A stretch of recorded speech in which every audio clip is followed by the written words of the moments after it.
Chair Quam, to your bill. Thank you, Madam Chair.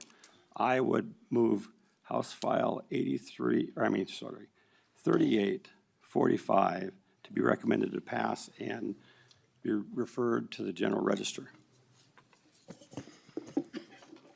Thank you. And would you like to describe your bill before we have the testifiers?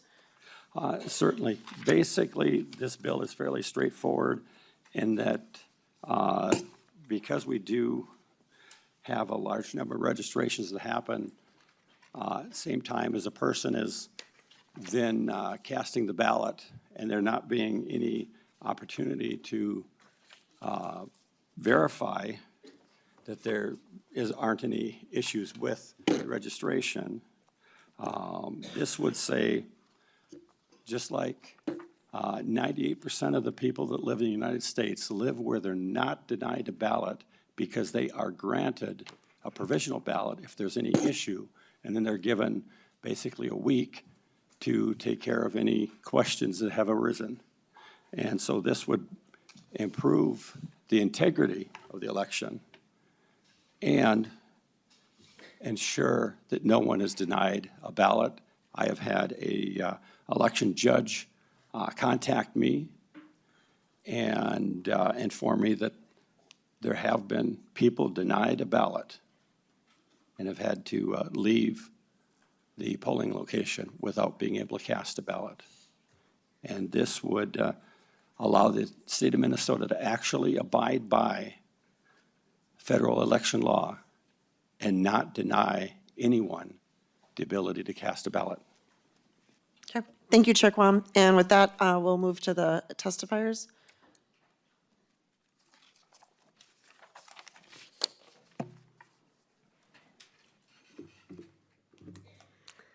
Please go ahead and state your name and continue. Thank you.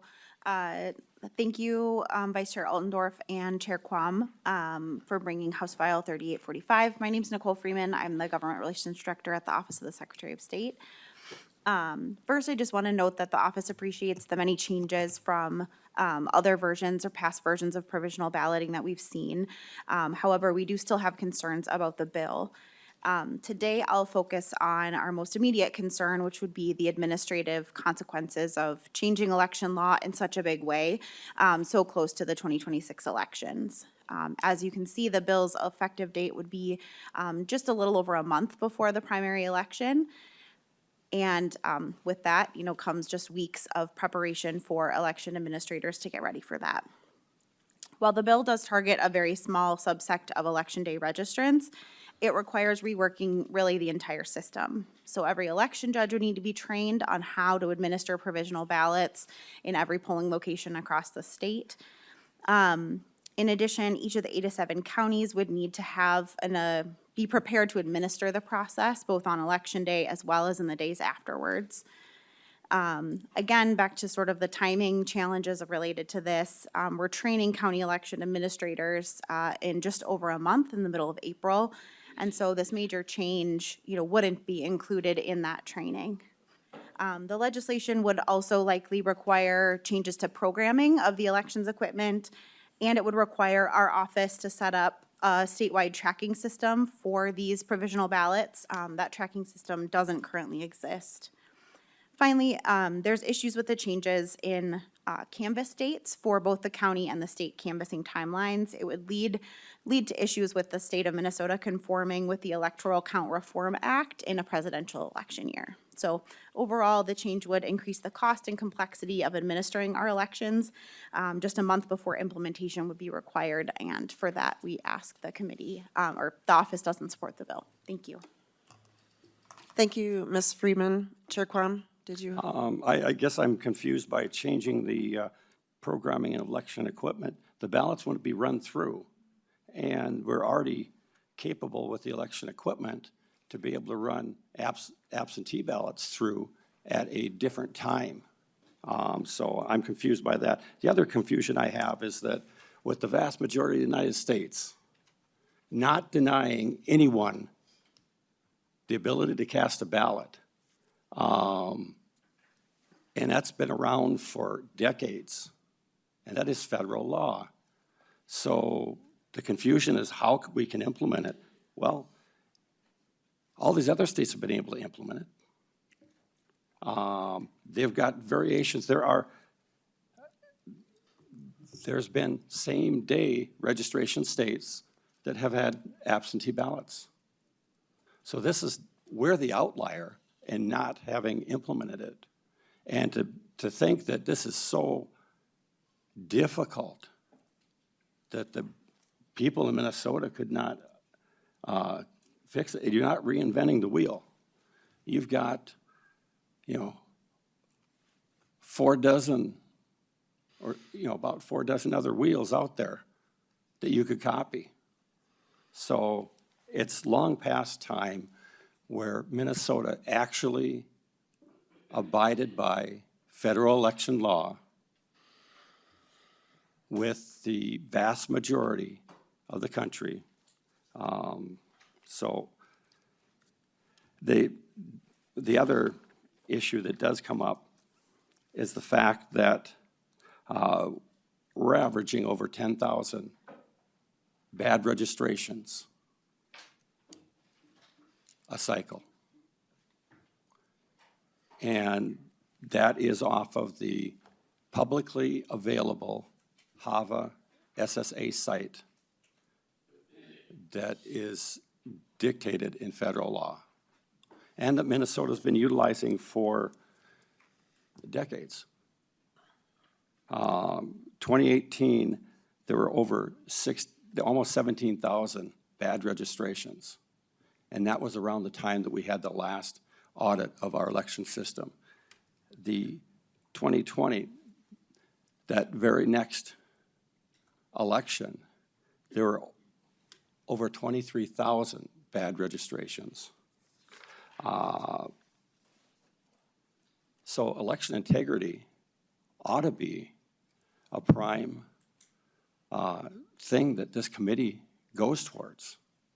Because I remember there being a Senate race which was decided by a few hundred votes. I know that there have been multiple legislative races decided by, you didn't have to use all your fingers to count.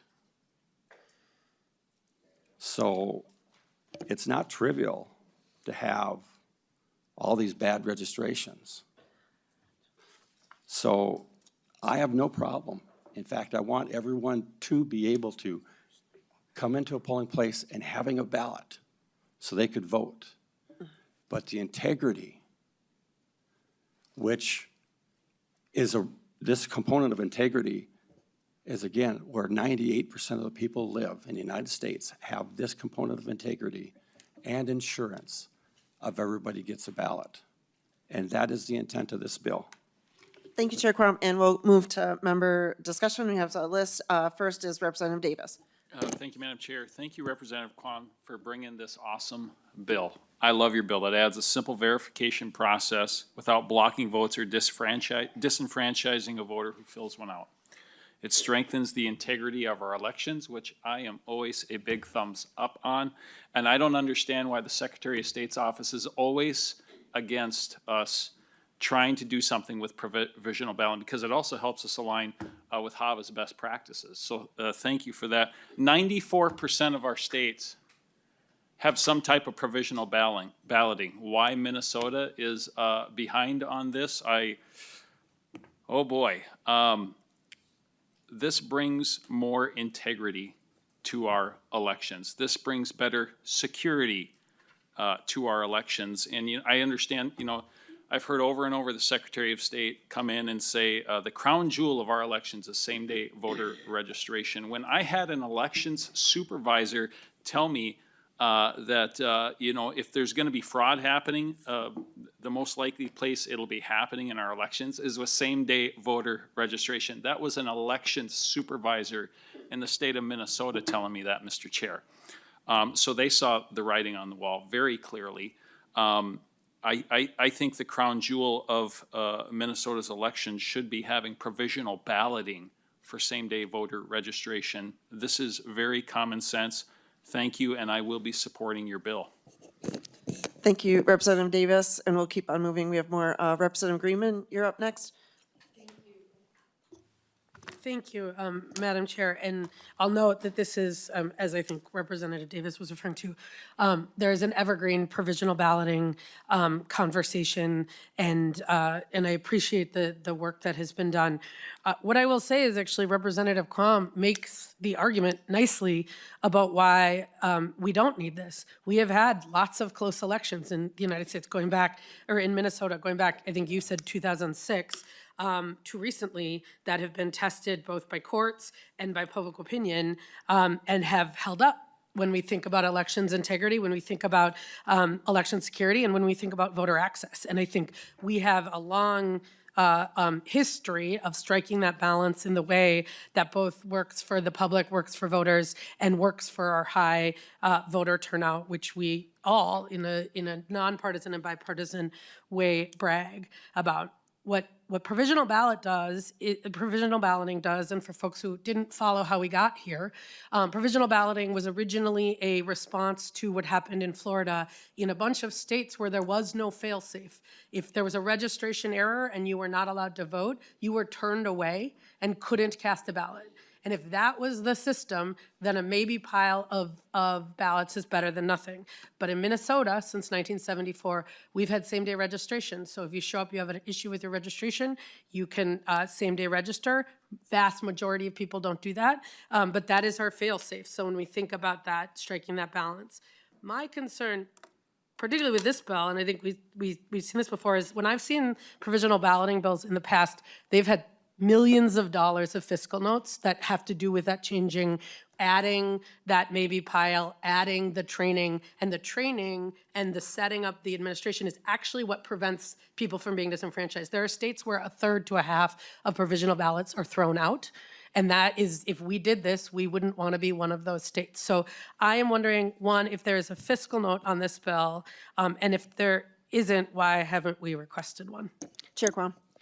I need to clarify some of the statements. They were slightly off in the fact that if half of the ballots aren't counted in other states, you neglected to understand that they could have been bad and fraudulent ballots. Minnesota actually, in this past year, has had multiple convictions of people that were registering multiple people across multiple counties of voter registration fraud.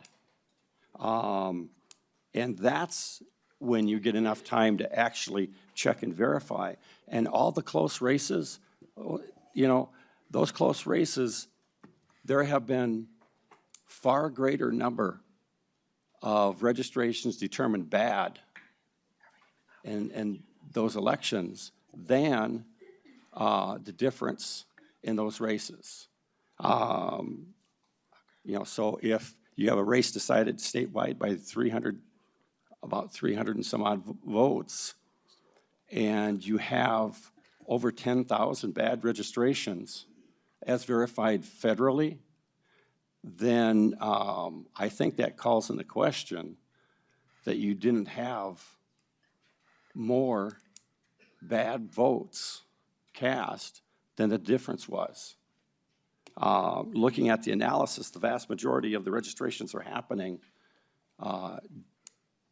in that window when votes are being cast. We go a month and a half, and we have the primary just before that.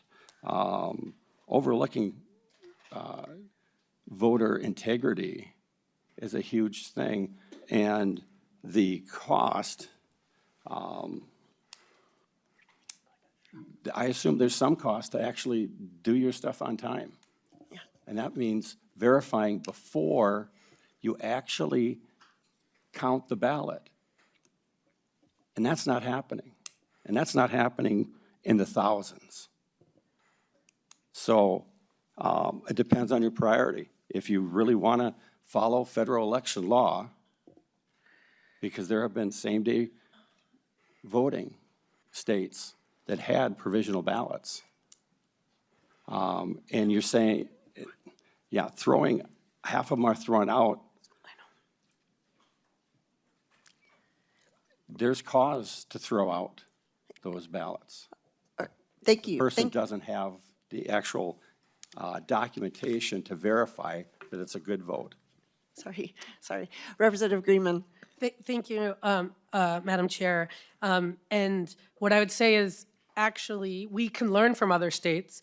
In most cases, the reason ballots get thrown out is because people don't go back, right? Because going to the polling place is good enough. But we actually have the verifications in place. You actually made the case for, again, our system working. I was in the Fraud Prevention Committee when we heard about the case you were talking about, which was in federal court. It was a situation where an issue was caught before anyone was added to the rolls, before anybody showed up or voted.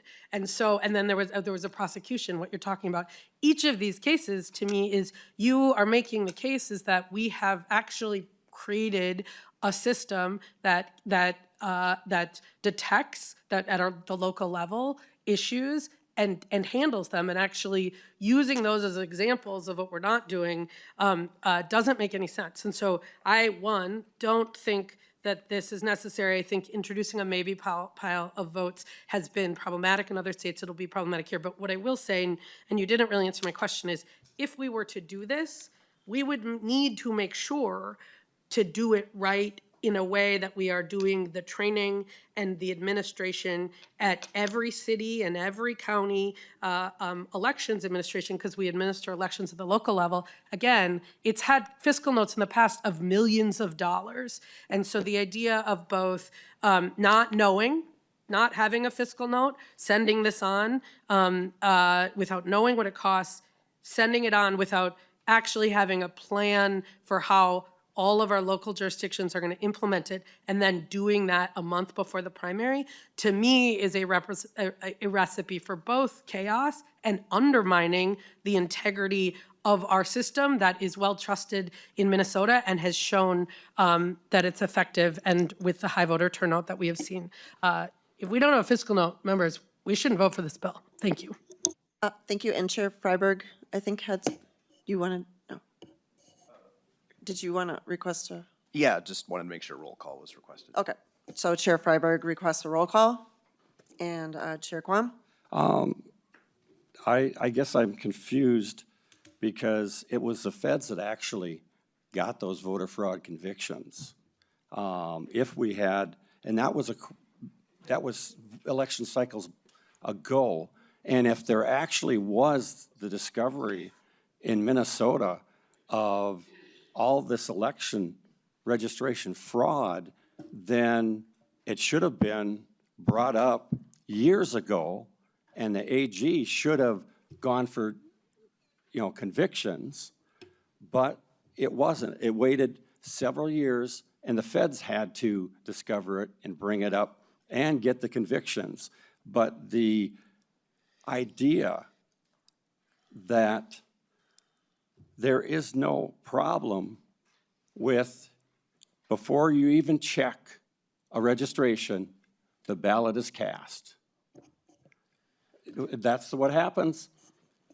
Because I've been a observer at elections before I came into this body. And, people come, register, and run it through the machine. Thank you, Chair Quam. Representative Roach, and then I think we're going to go to closing comments, unless someone else was on the, okay. Thank you, Chair Altendorf. To be honest, this bill's just okay. It doesn't go far enough if you ask me. This is just a small step in the right direction. We're one of a handful of states that don't have provisional ballots. This just requires it if you can't provide a social security number or a driver's license on same-day registration. Minnesota's elections are a laughingstock. Whether it's, they are, you can chuckle on the other side, but we're allowing us to stand on the behalf of up to 8 people to come up and get a ballot and vote. Whether it's that or, ballot access for minor parties, it's kind of a laughingstock. So this is a step in the right direction for us to, allow still people to have a ballot and allow them to vote, but just set the ballot off to the side so we can verify that those individuals that are getting a ballot are eligible to vote. As we've seen in testimonies before, there's nothing stopping illegal immigrants in this state from actually getting a ballot and voting, except for the honor society. And in that case, they weren't honorable when they got here because they came here illegally. So we're just supposed to take the fact that they're gonna be honorable now. So, you know, again, I support this bill, but I think if it was me, I'd go even more. Thank you, Representative Roach. Chair Quam, closing comments, and then we'll go right to the roll call vote. I think we've had robust discussion. Roll call? Chair Quam, Aye. Chair Freiberg, No. Vice Chair Altendorf, Aye. Vice Chair Lee, No. Representative Acom, No. Representative Coulter, No. Representative Davis, Aye. Representative Gordon, Aye. Representative Greenman, No. Representative McDonald, Representative Roach, Aye. Representative Vernig. No.